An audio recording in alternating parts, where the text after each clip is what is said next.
I'm on my way right now to go and visit one of the many, many families who have lost someone in fighting this battle against evil in the world. Pure, unadulterated evil. And I don't know this person, but he's my brother. The person who died, who was killed. He didn't die, he was murdered. I'm going to visit his family. I think it's his grandparents who are here. His immediate family, I think, are French. And they're stuck in France and can't be here. And I'm going there now to visit him. This is what Israel does. Yeah, we don't celebrate death. Yeah, we're not enjoying this. But I pray, and so does, I believe, all of Israel right now. I've never felt a unity like this, where I walk around and everyone, even if they're not even Jewish, it could be Muslims here. I don't know if you've been following Nas Daily. He's a big Muslim who identifies himself as a Palestinian Israeli or something. And up until now, he's got millions and millions of followers. And he's now came out publicly, you can look him up, and he now identifies primarily as an Israeli. He said anyone who behaves like Hamas behaved, he's not part of that. Everyone in this country is completely squarely behind the action Israel is taking. There's no period at all. There's no dissent. We're all united, and I haven't seen Israel like this, I think, in my lifetime. You know, we've just come out of an event, and it's still going on. Just checking, I'm still recording. Yep. We are coming out of an event which is nothing other than a massacre. This is the most Jews that died ever in one day since the Holocaust. When we said never again, I really, really hope that we as a nation meant never again. In order to secure never again, and to make sure that that's not just weasel words, that's actually meaningful and actually has some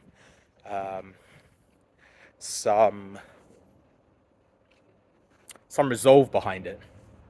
In order to show that, I believe we now need to completely and utterly decimate Gaza. It's happening now.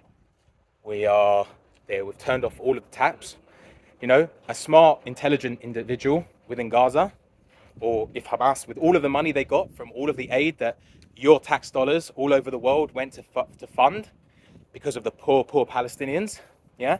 The same Palestinians, I might add, that even if they're not fighting actively with Hamas, they are celebrating in the streets. Old women dancing, handing out sweets, as they always do when a Jew is murdered. When they see women when they see children, new babies, with not children, babies, with their heads cut off, beheaded. They're celebrating that. That's where your tax dollars went. That's where your tax dollars went when you've been funding Gaza and humanitarian aid for Gaza. That's where it went. They didn't think to buy a generator. They didn't think about being self-sufficient on their own and having their own wherewithal to generate their own water and sort out their own water and sort out their own electricity. It's always somebody else's problem. It's always Israel's problem. I was watching the most craziest interview I've ever seen. I posted it on my Facebook yesterday, of the spokesman for Hamas. Get this, a spokesman for Hamas, a terrorist organization who's just murdered 1,000 people, over 1,000 people, with 2,500 people injured, beheaded babies. But he's invited to speak on Sky News, which in itself is like a shocking concept to me. Anyway, put that aside for a second. He's invited to speak on Sky News. From the first moment he speaks, it's just constant evil and constant lie coming out of his mouth. The reporter somehow manages to stay in the conversation. I don't think I would have been able to, but then that's why I'm not a reporter. He just continued to ask him questions to get it on camera, I think. Just absolutely how insane this guy is. He said no massacre happened, no civilians were harmed, complete and utter nonsense. But one of the things that was just so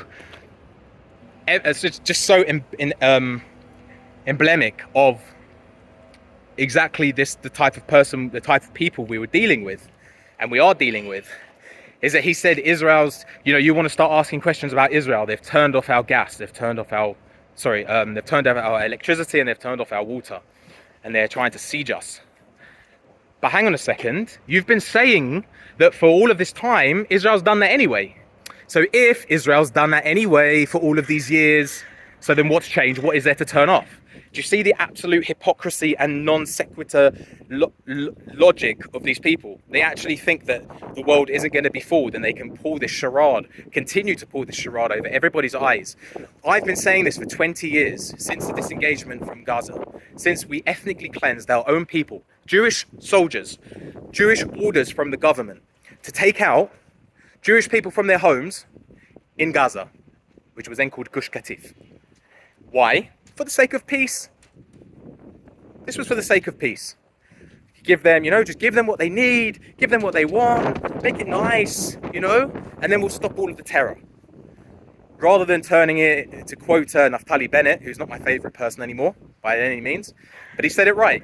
They took something with the potential of being, like Singapore of the Middle East. On the beach, could have built hotels with all the aid money they had. And what did they do? They spent that money building weapons. They didn't even buy a generator to become self-sufficient.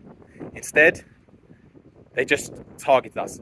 Because remember, their goal is not the Palestinian people. There is no such thing. Put that aside.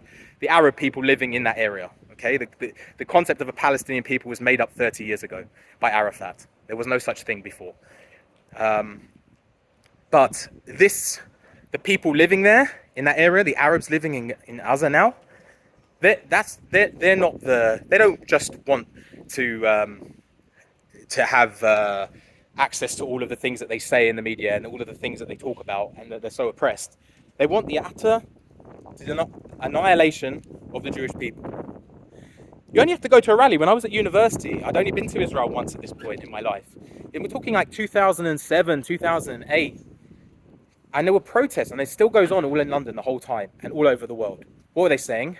From the river to the sea, Palestine will be free. What do they mean when they say that? What do you think? From which river to which sea? It's not just rhetoric. That's what they want. They want the whole of Israel. They think it all belongs to them. And until they satisfy that goal, there's no peace for them.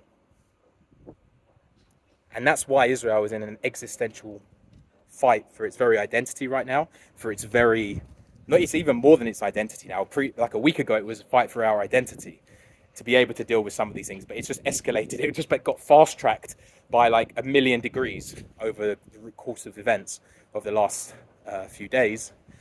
But Israel's now in a fight for its very survival. It's been brought. Hashem has brought it to the table. Hashem has been like, you keep wishing around, wishy-washy about this. You kind of like, you don't even know what you guys want. You know what you should want, but you don't. You're too scared. Hashem has like been like, boom, this is happening. Like, you better get yourself sorted, and we had better get ourselves sorted and fast. I'm now going to go and be Menachem Havel now to go and be with this family who have lost their dear relative, and there are so many others who find themselves in this situation right now. There was a notice going around the other day, just checking it's still filming. Yep. There was a note I saw going around the other day that they are looking, they even asked a woman I know if she could help bury people. There are so many people being buried right now that there's not enough men, and all the men are out fighting. This is the situation right now. It's not a joke. It's really not a joke. And everybody, be that Jew or non-Jew, of good conscience, needs to get involved in this in whichever way you can. Whether it's giving money, whether it's supporting, whether it's a Facebook post of support, whether it's condemning the horrors that you've all seen. Now is a time when people think back and they think, how could it have been in the Holocaust? Never again, how could it have been in the Holocaust that all of these countries and all of these people just did nothing while they saw what was going on? Now you have a chance to see. For the people who are doing nothing right now and living their lives like as if nothing's happening, That's the same people who would have been in 1940s in Germany doing nothing and getting and living their normal lives and being like, I can't deal with this. This is too much for me. There's always something we can do. It takes, look, the human psyche can't deal, a normal human psyche can't deal with the level of barbarism and trauma that we just saw 3 days ago. It can't deal with the Holocaust. That's why you have people making up the most ridiculous conspiracy theories about these things, because the human mind is not capable, the soul is not capable of dealing with this kind of traumatic event. So it pretends it didn't happen. It apologizes for it. It's saying, no, it wasn't like this, and not actually this, and it's not that. No, this is happening. And it's no excuse to sit there and do nothing. We have to stand up. We have to be strong. We have to fight. We can't just go around our everyday lives now. Nobody can. And if you are, you need to ask yourself a serious question about your own moral compass, about your own role in this world, and are you? And I think we're now having to pick, which side are you on? Ask yourself that question, because by doing nothing, evil wins. So make sure you're on the right side.